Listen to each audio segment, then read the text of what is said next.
I would like each one of the panelists to respond very briefly to the questions that I will put forward. Of course, you can also refer to the others.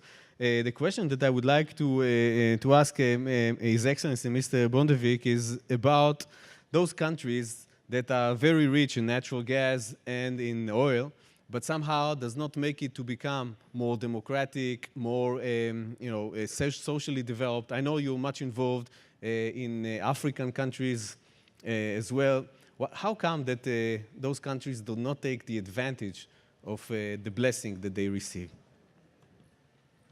Well, I hope you regard Norway as an exception in that regard, that we are a real, of course, stable democracy. Well, that's a difficult question. In a way, maybe it's a question about the chicken and the egg. Who is coming first? I think that huge natural resources may be a temptation for corruption, of obvious reasons. It's much to earn.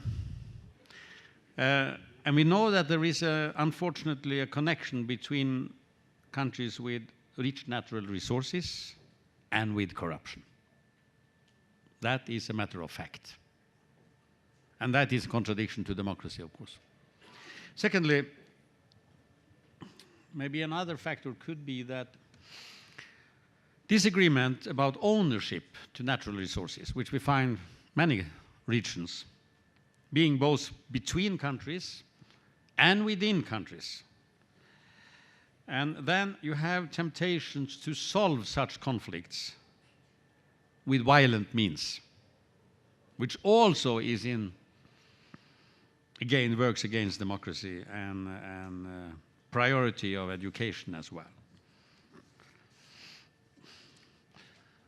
Maybe another factor could be that authoritarian regimes, non-democratic regimes, with rich natural resources may also buy support among people to stay in power by help of using petroleum resources, and in this way avoid democracy. Thank you. That's a temptation.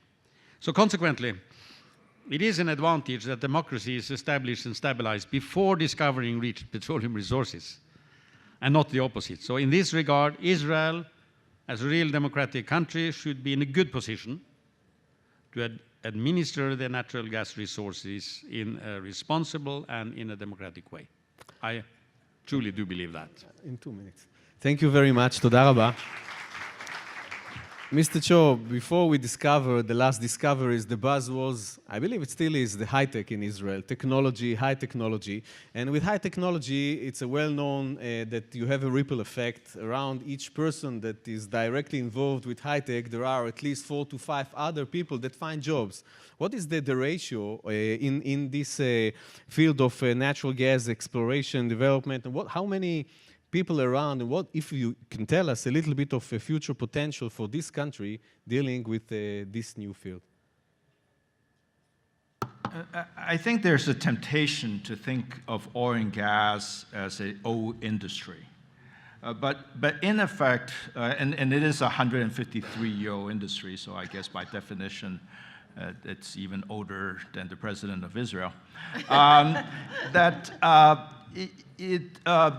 But in effect, the innovations that have been made in the industry that allow the kind of deep water exploration that Tamar and Leviathan demonstrated is the result of the application of high technology, of the application of IT in terms of seismic surveys, seismic interpretation, in terms of being able to pinpoint your drilling to where the sweet spots are in terms of future reservoir management. We are able to not only explore and discover, but also produce a lot smarter than we did even 5, 10 years ago. So the oil and gas industry is about as computer high technology intensive as any industry that you can think of around the world. The direct labor employment impact is not very large. Because it is a capital-intensive industry, it's not a labor-intensive industry. But the fallout economically from it can be quite substantial in terms of services industry, in terms of what you do with the energy after it's been produced. In the United States, we're talking about a manufacturing renaissance as a result of the shale gas revolution. Certainly in this country, where there is such high-tech applications, you can think of secondary benefits that will come from the exploitation of natural gas offshore. Yesterday, I was very inspired to hear Mr.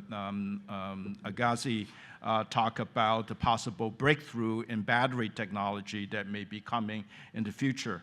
I can't help but notice that gas is in the middle of his name. And the solar revolution that he is pinning his hopes on would work very well with natural gas in terms of the flexibility of turning on natural gas for power generation with intermittent renewable energies, whether you're talking about solar in the case of Israel or wind elsewhere.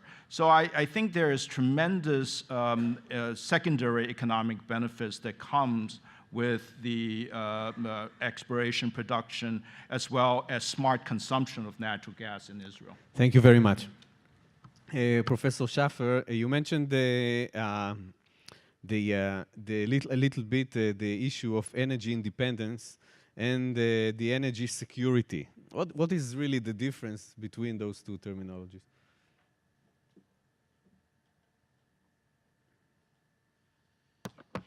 In both U.S. and Israeli political rhetoric, it's very big to talk about energy independence. But actually, energy independence is about as logical as talking about technological independence or food independence. We have no reason to actually want to necessarily have independence here. What you want is enhanced security.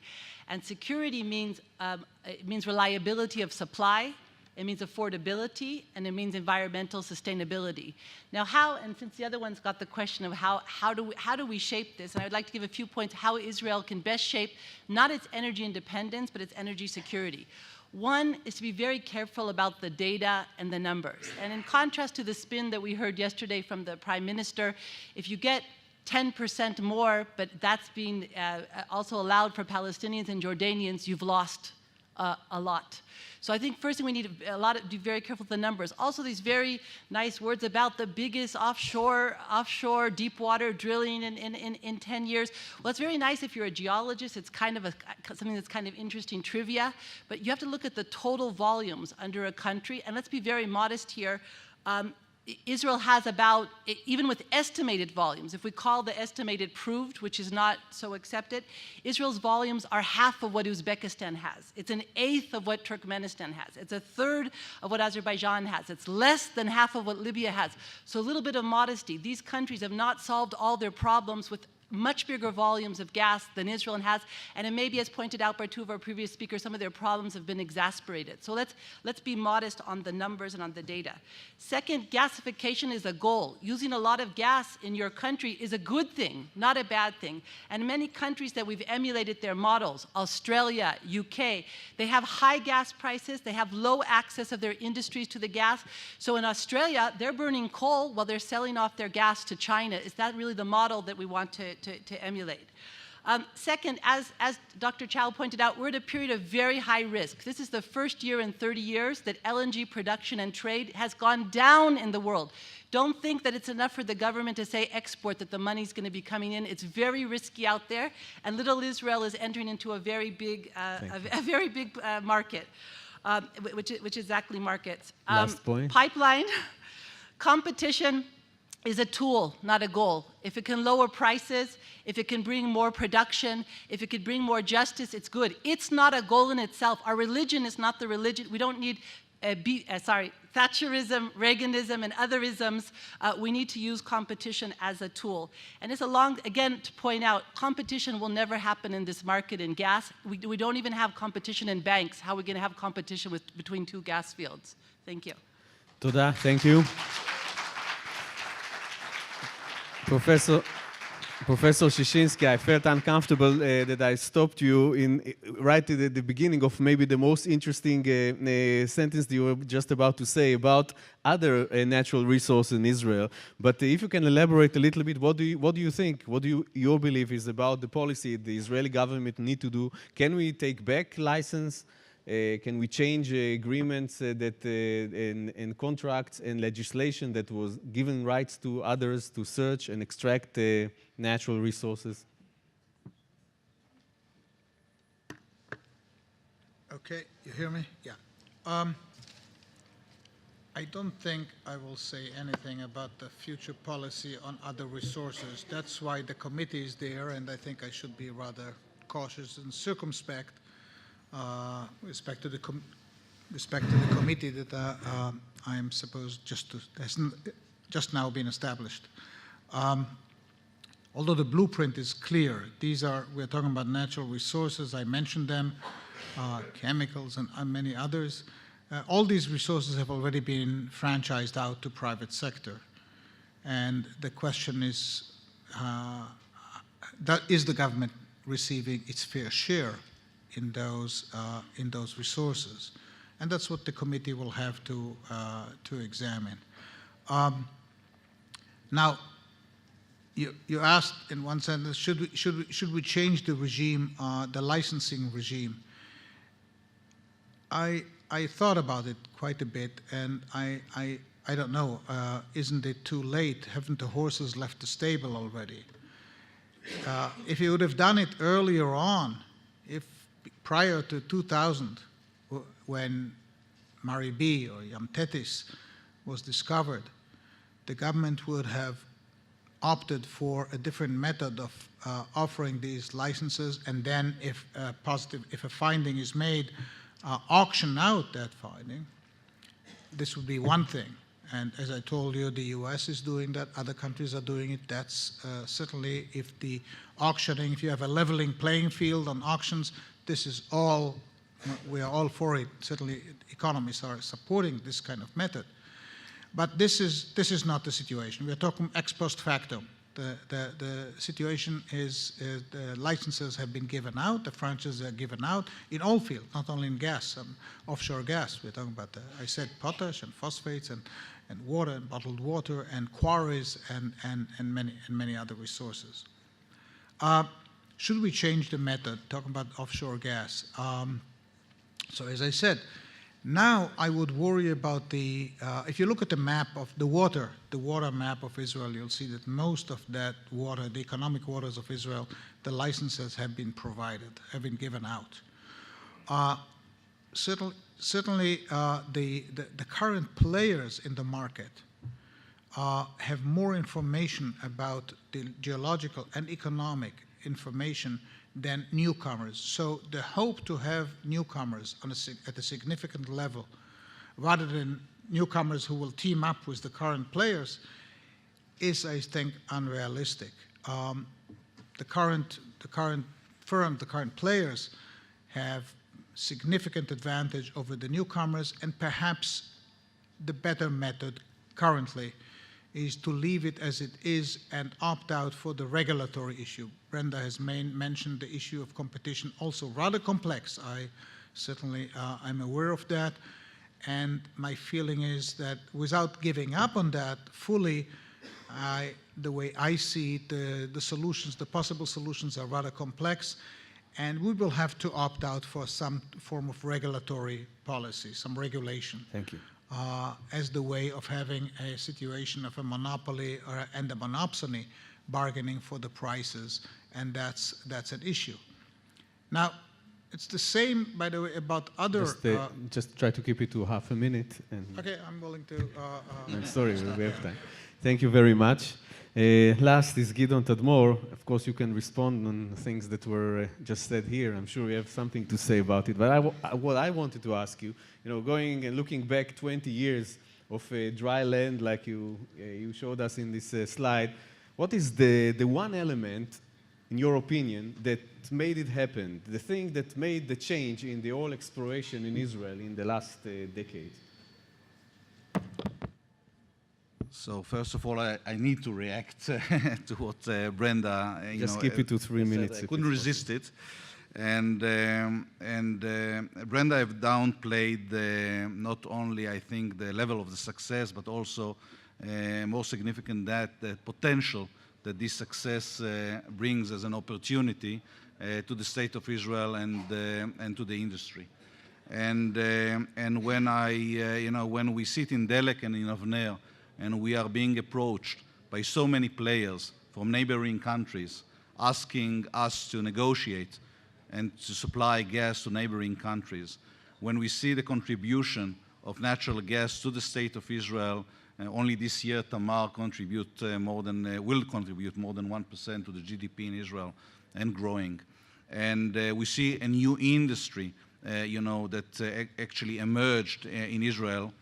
So I think that all those and other elements that we see that are related to what we have done not only brings a lot of hope, but now we know that it all will materialize in reality in a lot of benefits that could be huge, beneficial for the state of Israel.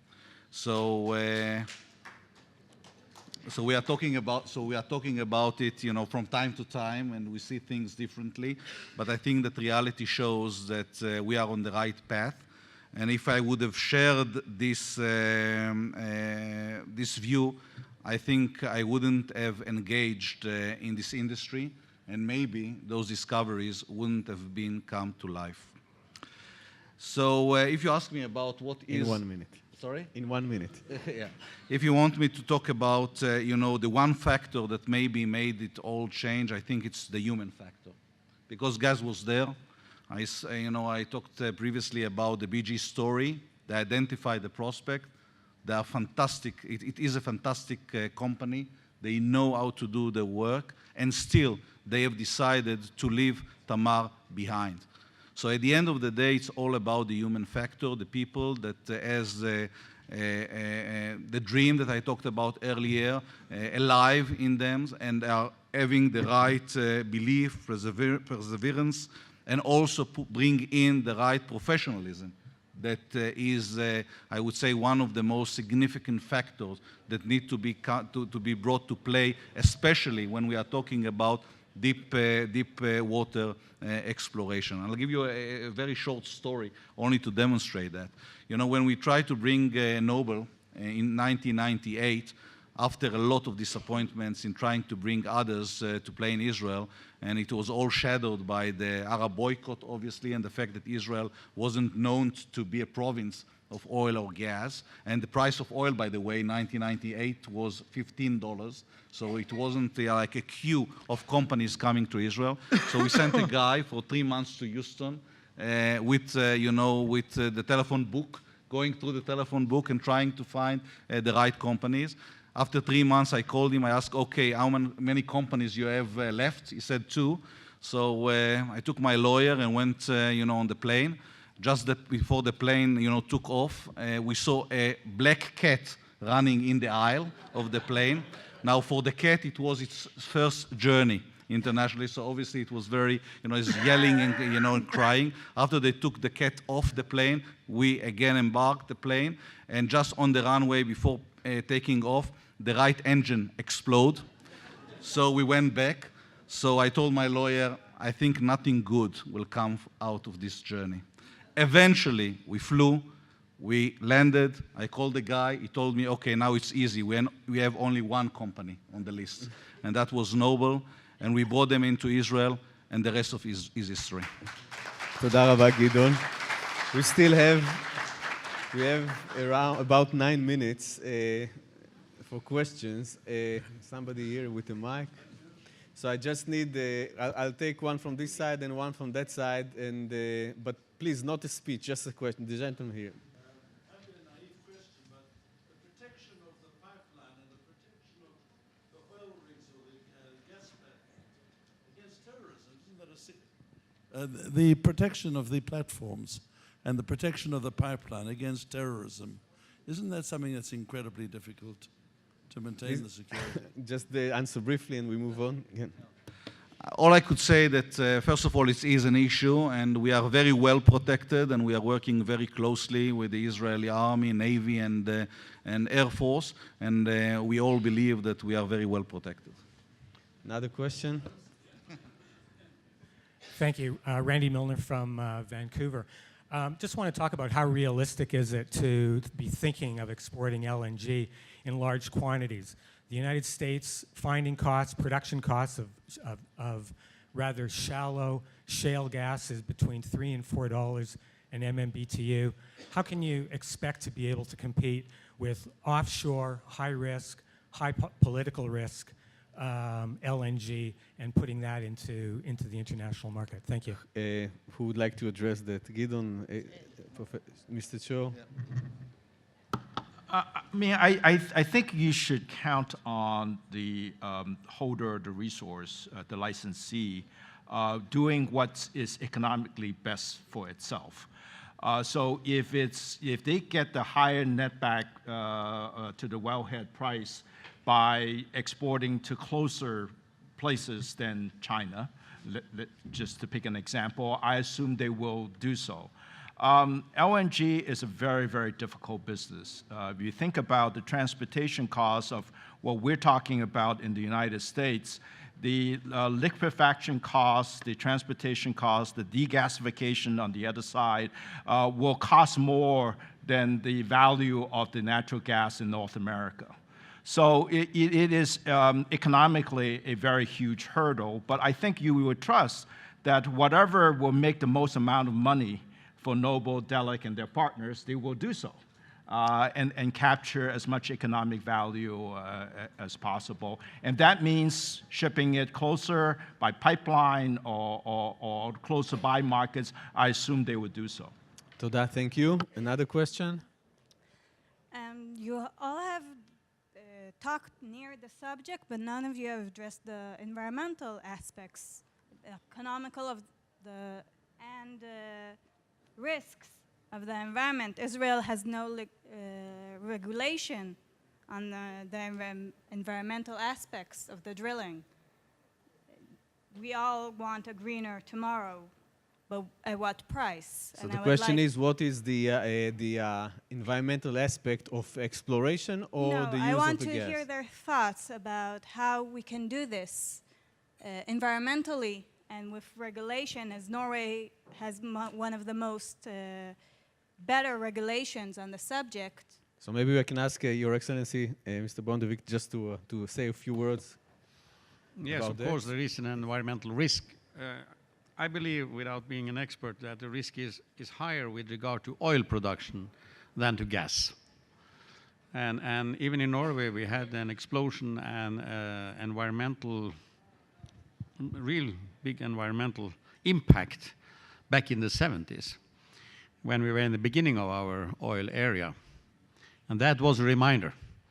And I think after that, we have built out measures to keep the environment from such disasters. And that's so important. And, but this requires that you have a national political control over the petroleum industry. And that is so important. That is a point for me. And how to administer petroleum resources is not only a question of business, but a political issue. And I will emphasize that. And of course, also in the framework that was touched upon, namely that controlling natural resources give you a political power if it's managed in a good way. And especially, I think, in this region, it may have a big political impact how Israel will administer the natural gas resources. But this requires national political control, but of course cooperating with international petroleum companies, as we do in Norway. And I've not heard so much about that. How is political national control, governmental control over the petroleum industry sector in this country? It's important to think about it at an early stage. Thank you. Mr. Cho wanted to add a word. I think the Prime Minister answered the question very well on the production supply side of things. I assume that in a long-established democratic society, there will be efforts made by both the government and the Knesset to make sure that there's a social license to operate properly and responsibly in this environment on the production side.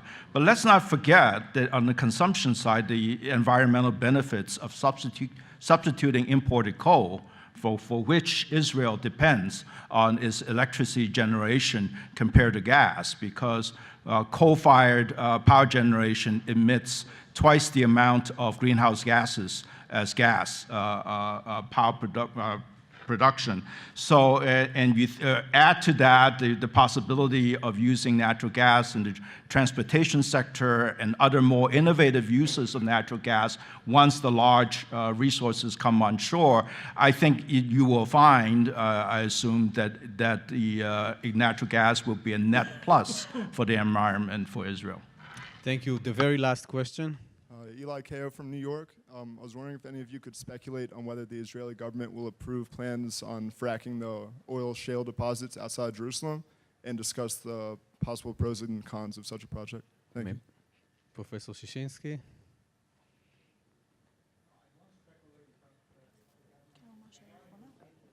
Sorry.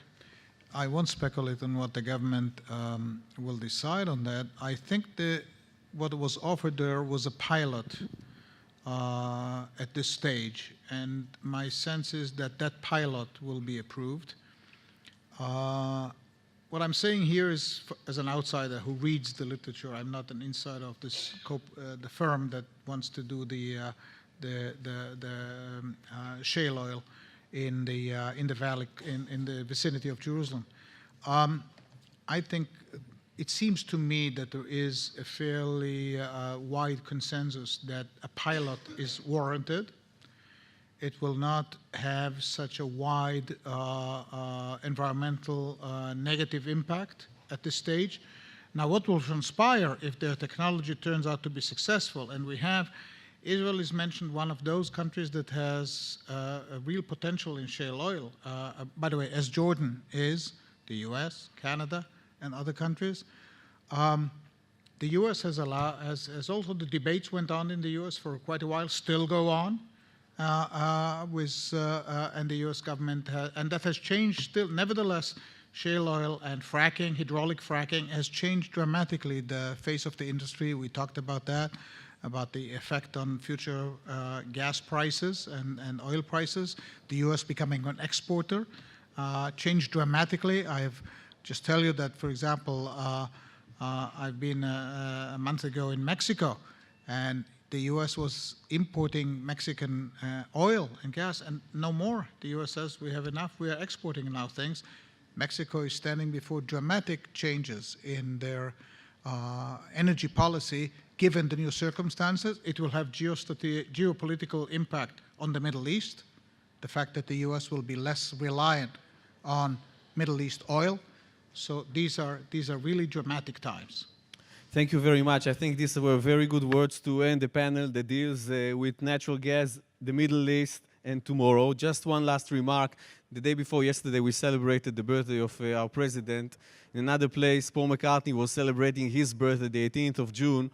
He wrote a song called Pipes of Peace, and I hope that we will be able to use gas, deliver it in pipes, or I don't know, in boats, but to make the best from the resources that we have. Thank you very much, the members of the panel.